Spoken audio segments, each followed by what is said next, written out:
Stargirl by Jerry Spinelli, Chapter 25. Days passed. I continued to avoid Stargirl. I wanted her. I wanted them.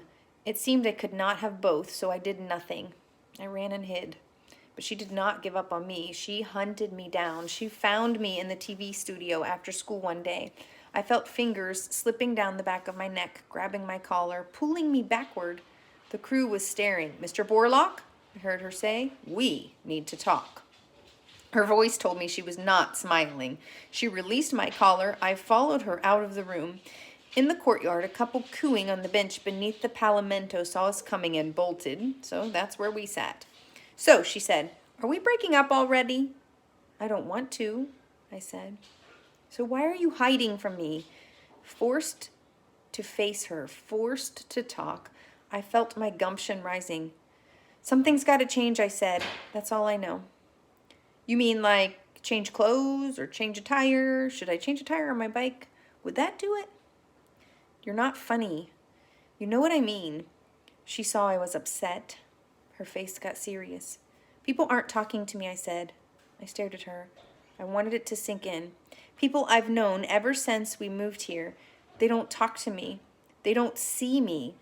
She reached out and lightly rubbed the back of my hand with her fingertip. Her eyes were sad. "I'm sorry people don't see you.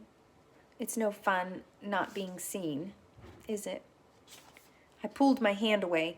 "Well, you tell me what it's like. Doesn't it bother you that nobody talks to you?" It was the first time I had openly mentioned the shunning to her. She smiled. "Dory talks to me. You talk to me. Archie talks to me. My family talks to me. Cinnamon talks to me. Senor Seguaro talks to me. I talk to me." She cocked her head and stared at me, waiting for a responding smile. I didn't give it. "Are you going to stop talking to me?" "That's not the question," I said. "What is the question?" I tried to read her face, but I could not. "What makes you tick?" "Now I'm a clock?" I turned away. "See, I can't talk to you. It's all just a big joke." She put my face between her hands and turned me to her. I hoped people were not watching from the windows. "Okay, serious now. Go ahead. Ask me the tick question again, or any other question at all." I shook my head. "You just don't care, do you?" That stumped her. "Care, Leo? How can you say I don't care? You've gone places with me. We've delivered cards and flowers. How can you say..." "That's not what I mean. I mean, you don't care what people think." "I care what you think." I know, you care what Cinnamon and Senor Seguaro think. I'm talking about the school, the town. I'm talking about everybody." She sniffed around the word everybody. "Right. You don't seem to care what everybody thinks. You don't seem to know what everybody thinks. She broke in. "Do you?" I thought for a moment. I nodded sharply. Yeah, I think I do know. I'm in touch with everybody. I'm one of them. How could I not know?" "And it matters?" "Sure it matters. Look." I waved my arm at the school around us. "Look what's happening. Nobody talks to us. You can't just not give a crap what anybody thinks. You can't just cheer for the other team and expect your own school to love you for it." Words that I had been thinking for weeks rolled off my tongue now. Kovac, for God's sake. What was that all about?" She was baffled. "Who's Kovac?" "Kovac. The guy from Sun Valley, the basketball star, the guy who broke his ankle." She was still baffled. "What about him?" "What about him? What about you? What were you doing out there on the floor with him, with his head in your lap?" "He was in pain." "He was the enemy, Stargirl. Susan, whatever, the enemy." She stared dumbly back at me. She had blinked at Susan. There were 1,000 Sun Valley people there. He had his own people to take care of him, his own coaches, his own teammates, his own cheerleaders' laps, and you had your own team to worry about. I was screeching.